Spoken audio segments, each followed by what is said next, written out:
So I was just talking with Inventor Gorilla as my random call for the night. Um, and I realized that I had this topic brewing in my head that I wanted to get out to everyone else to talk about it. And so I spoke with him a bit about it, but now that I'm warmed up, I'm going to share it with you all. What I want to talk about is a realistic business cycle. Now, I don't want to confuse anyone, because I do not mean this in the way that most economists mean it. Especially a Keynesian blowhard. They might say that it sounds like the real business cycle, and that's like an actual thing to them. No, I'm saying like this is a more realistic, not the real business cycle. No, realistic. Okay, there's a difference. I just coined this term, and I don't even mean it to go past this video. Okay, what I mean by more realistic is most of these business cycles that you might learn about in any economy textbook, they tend to be for businesses that succeed. And the realistic fact is about 95% of new businesses fail. So, what we need to look at in order to get a more realistic understanding of how businesses operate, we have to take into consideration that 95% and how they drive the actions of some of those businesses that stay in business by being predators on the fresh meat, as it were. So I don't have any studies to back up what I'm about to say. What I have is that I answer my phone at my market. And when I first got the phone put into my market, before we had even opened our doors to any customers, I started getting calls right away. Later on, I was told that by signing up for a phone to be put in, you automatically get your number shared with a number of businesses that pay the cable company to give them the information of who has a new business line put in. But also, when you file your paperwork to get a sales tax license or anything related to your business that is public knowledge that can be researched, that's one way that marketers can get your information. But pretty much immediately, I got a bunch of phone calls at my market, and for the first 3 months, most of it was people who wanted me to buy things that were engraved, like pens and keychains. They wanted me to buy ad space on a calendar that would have the Broncos season on it, and I would be next to other places that had paid to put their ads on it, but this calendar was meant to go on someone's refrigerator. Anything promotional they were wanting to sell, right? But the tone and type of things that were being offered to me has changed. Okay? Right now, after getting the phone line in June 2013, now in January 2014, I seem to be getting a lot of calls that are robocalls to begin with from people wanting to give me lines of credit, saying that I've already been pre-qualified for a business line of credit for sometimes hundreds of thousands of dollars, and that never pans out. Actually, I've just to find out about what they have to offer, I've actually pushed one to speak to a representative and found out that the way these companies work is they don't trust new businesses, but after 6 months they trust them a little bit, right? Because most businesses don't last 6 months. So what they do is they have this line of credit that they will give you based on your receivables. Now, how they determine that is they require looking at your bank statement, and they want to see how many times your credit card machine has deposited into your account. And they will take just that, not cash deposits, not anything like that. They only want to see the credit card transactions, right? And so if you make over $5,000 a month in credit card transactions, then you get to get a line of credit with them. And I think $5,000 a month would equal, they'll allow you about $25,000, right? So after having 2 or 3 months of stagnation in my market, largely due to the government shutdown and the amount of military and civilian contractors we have in my city, I looked at whether or not I would even qualify for that, because we do a lot of cash transactions anyway at the till in my market, but how much credit did we take in?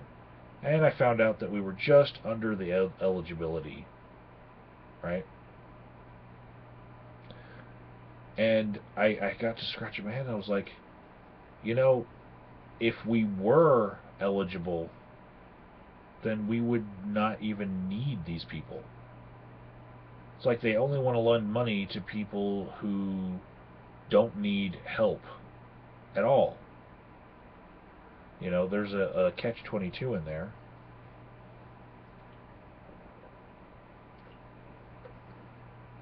But I get a lot of calls from people wanting to give me a line of credit and then not wanting to give me a line of credit. And right now I'm getting a bunch of calls from SEO companies who want to be paid $100 a month to, I guess, put backlinks on different blogs to get my my market to be one of the #1 search results. And they'll call me up and they will be saying things like, "Hi, are we talking to the owner?" Yes. Hi, we're representing Google's front page, and we'd like to talk to you about getting yourself. You do like to be more visible in your company, right? And as soon as you say yes to that, they use that as a springboard. They've already secured a yes from you there, and they try to twist that yes into, okay, well, you need our product, right?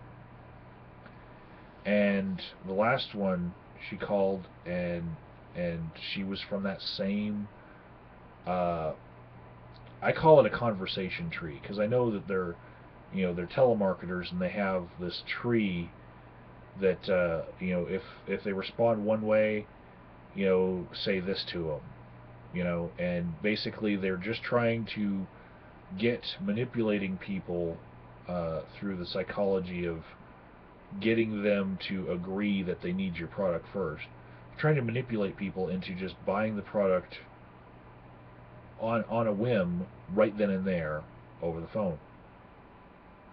And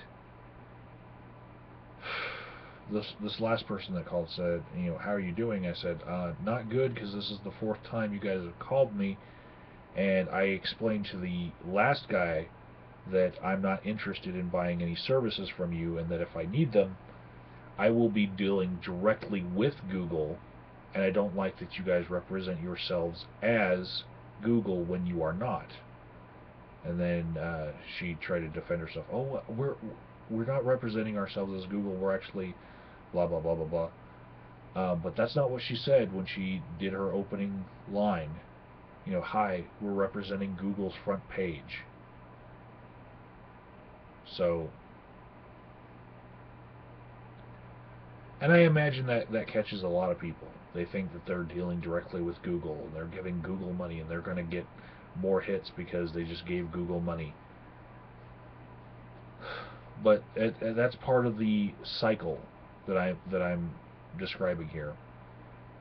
Over the last 6 months or so, 7 months, 8 months, damn, time flies. I've seen a change in the way people talk to me,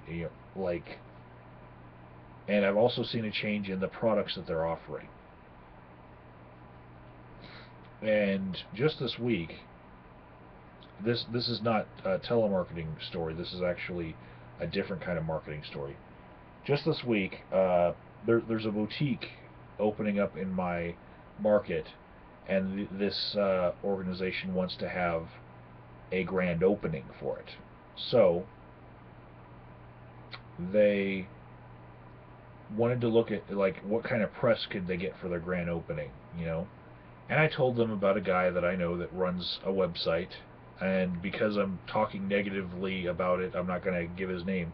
But basically, he blogs about new businesses and businesses in general in certain regions of my city. And when he came out to interview me for blogging about my market as a whole, he took a good picture, of the entire market, took a picture of me, and then wrote a blog which was pretty much almost word for word our conversation. He asked a bunch of questions and put all the answers down exactly the way I said them. So I called this guy up for them because he does it for free, right? And after he did his interview with them and took a picture of their boutique, I was talking with him before he left, and I talked to him about some competition for my market that had just opened, or they're going to open in a couple weeks. They had just put out some advertisements for people to come open up booths and boutiques in their place. And I had gone and talked with the guy that is starting that project. He's a nice guy, and told him about what we're looking at my market for the future direction of it. And I was telling this to this guy who does these interviews for his website, and his eye got a sparkle in it. It was kind of weird, like, oh, they're new? Where are they? He wanted to know specifics there, and I said, well, he's got the same store hours as us, so he's only going to be open for like another hour. You could probably catch him tomorrow. He's like, no, I'll go over there right now. And the reason why is because this guy who does these blogs and reports on new businesses in our city, he basically does it as his foot in the door in order to sell people business cards, letterheads, t-shirts, engraved keychains and pens and stuff. As soon as I told him that these people were new, it was flipping a switch in his head. And I don't think that he wanted to tell me, which switch I just flipped. But when I gave him that information I could tell which bit of it flipped the switch right away. And it's because he understands the realistic cycle of businesses. In the first month or so, a business is going to require a lot of business cards and bumper stickers and all of that promotional stuff. And that's when you need to approach them, when they are new.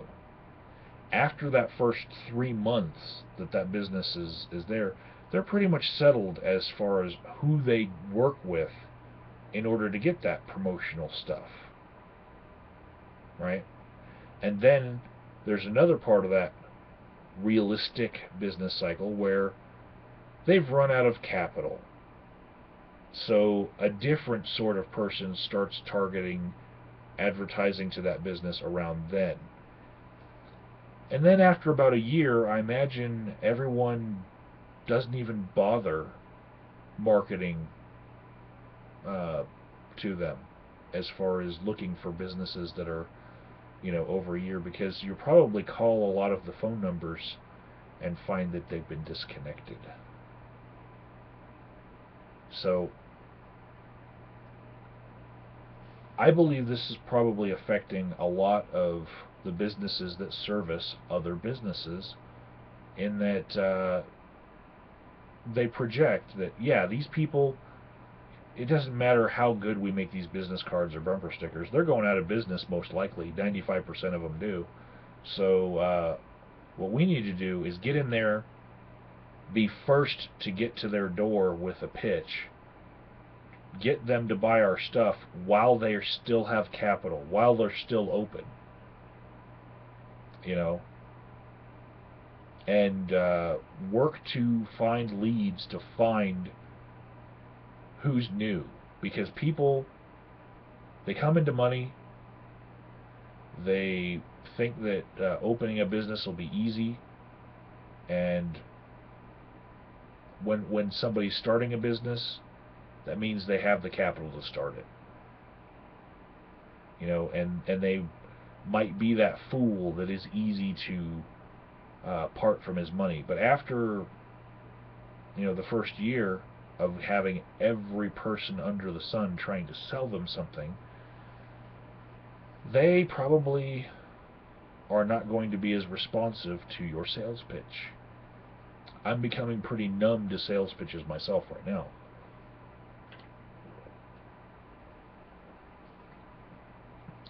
Every day I get about 3 of them. People walking up to my register and trying to sell me something. And I think harder economic times and harsher weather make people a little bit more pushy when they're trying to sell you stuff. And so you have to say no more than once. They will pretend not to hear that first no.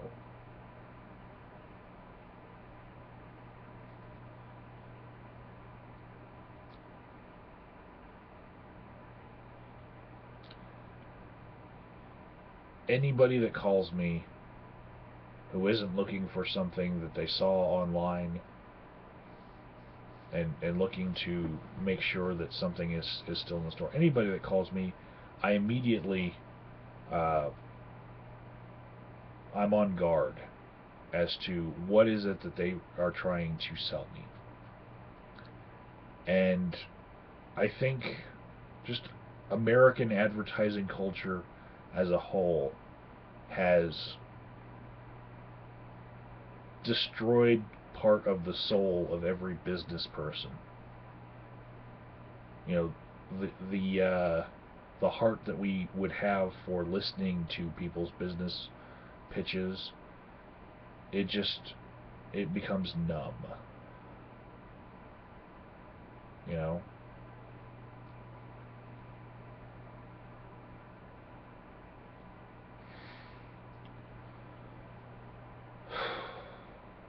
So